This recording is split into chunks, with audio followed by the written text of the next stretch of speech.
আসসালামু আলাইকুম, মেকে গার্ডেনের পক্ষ থেকে শুভেচ্ছা রইল। কেমন আছেন সবাই? আজকে এই ভিডিওর মাধ্যমে দেখাবো আগাম পটল চাষ পদ্ধতি এবং তার ফলন বৃদ্ধির কৌশল। পটল চাষের জন্য দুইটি প্রধান সময়, সেপ্টেম্বর থেকে নভেম্বর মাস এবং ফেব্রুয়ারি থেকে এপ্রিল মাস।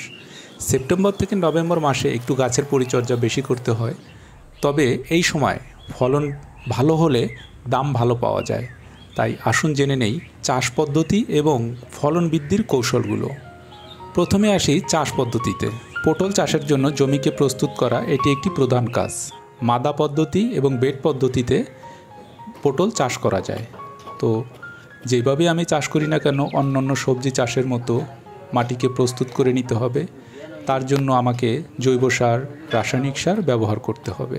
যদি সঠিক মাত্রায় সার এবং সঠিক পরিচর্যা হয়, 90 থেকে 100 দিনের মধ্যে পটলের গাছে পটল ধরতে শুরু করবে। পটল চাষের জন্য প্রতি মাদায় বা বেডে 1 কেজি গোবর সার, 250 গ্রাম খোল, 100 গ্রাম ইউরিয়া, 170 গ্রাম টিএসপি, 130 গ্রাম এমওপি, 20 গ্রাম বোরন সার, 150 গ্রাম জিপসাম পটল চারা রোপণের সময় প্রয়োগ করতে হবে। এছাড়া যখন ফুল কমে যাবে তখন প্রতি মাদা বা বেডে 50 গ্রাম গোবর সার, 70 গ্রাম ইউরিয়া এবং 90 গ্রাম টিএসপি, 100 গ্রাম এমওপি প্রয়োগ করলে ফলন ভালো এবং ফুল বেশি হবে। প্রতিটি সবজি চাষের ক্ষেত্রে রোগবালাই যেমন আছে, পটলের ক্ষেত্রে তার ভিন্ন কিছু নয়।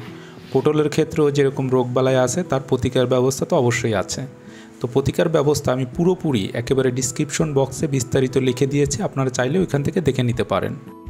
তাই প্রতি মাসে অন্তত একবার যে কোনো একটি কীটনাশক এখানে ব্যবহার করতে হবে, তার সাথে যে কোনো একটি ছত্রাকনাশক ব্যবহার করতে হবে। তারপর আমি বিস্তারিত ডিসক্রিপশন বক্সে দিয়ে দিয়েছি, চাইলে আপনারা ওইখান থেকে দেখে নিতে পারেন। পটল চাষের জন্য মাচা তৈরি অবশ্যই জরুরি, কারণ পটল মাটিতে খুব বেশি ভালো হয় না।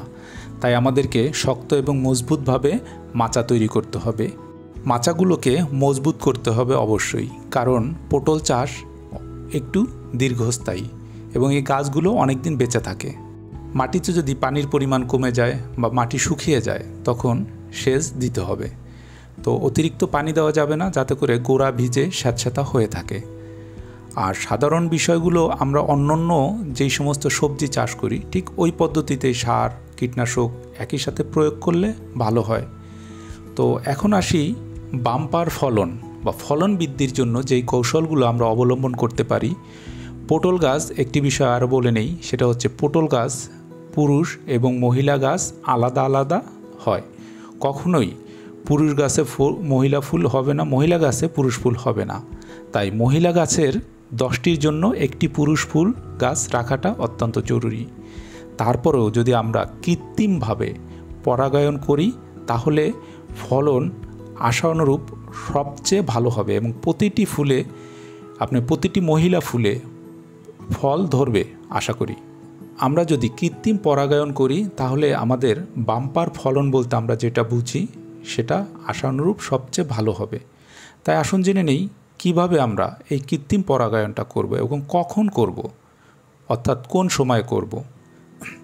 ফুল আসার পরে আমরা অবশ্যই সকালে ভোর 5টা থেকে 8টার মধ্যে এই পরাগায়নের সময়টা। কৃত্রিম পরাগায়ন করার জন্য বিশেষজ্ঞ হওয়ার প্রয়োজন নেই, শুধুমাত্র জানতে হবে কোনটি পুরুষ ফুল, কোনটি মহিলা ফুল।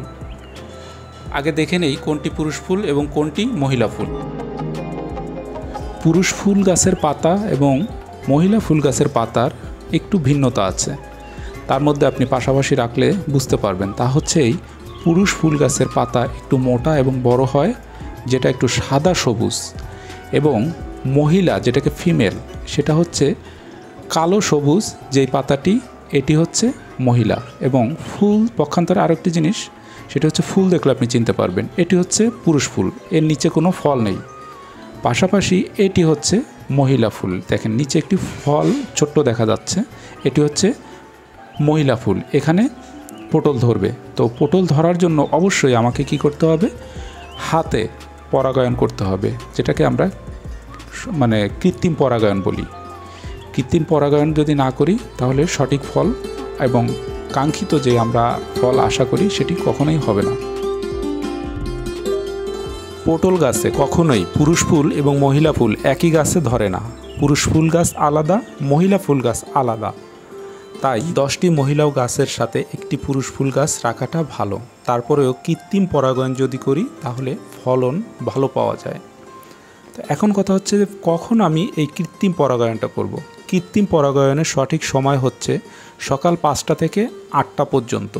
সকাল 5টা থেকে সকাল 8টা পর্যন্ত এই সময়টাতে যদি আমি কৃত্রিম পরাগায়ন করি তাহলে ভালো হয়। ভোর 5টা থেকে 8টা পর্যন্ত এই সময়টাই উত্তম সময় কৃত্রিম পরাগায়নের জন্য।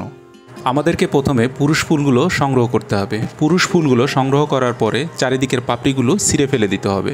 যদি আমাদের মহিলা ফুলের সংখ্যা বেশি হয় তাহলে একসাথে অনেকগুলো পুরুষ ফুল ছিঁড়ে তারপরে আমরা পরাগায়ন শুরু করব।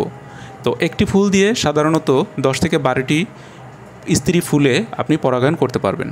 তো পরাগায়নের পদ্ধতিটা হচ্ছে স্ত্রী ফুলের ভূগর্ভে সাধারণভাবে পুরুষ ফুলটি লাগিয়ে দিলেই হয়ে যায়। আরও একটি পদ্ধতি হচ্ছে সেটি হচ্ছে তুলি এবং ব্রাশের মাধ্যমে। সেটি একটু কষ্ট সাপেক্ষ এবং সময় সাপেক্ষ। তা না করে আমরা সরাসরি যদি পুরুষ ফুল ছিঁড়ে এনে মহিলা ফুলের ভূগর্ভে লাগিয়ে দেই তাহলেই হয়ে যাবে। আশা করি আপনারা বিষয়টা বুঝতে পেরেছেন। তো ভালো মন্দ অবশ্যই জানাবেন। আজ এই পর্যন্তই। আপনাদের ভালো লাগা আমার আগামীর অনুপ্রেরণা।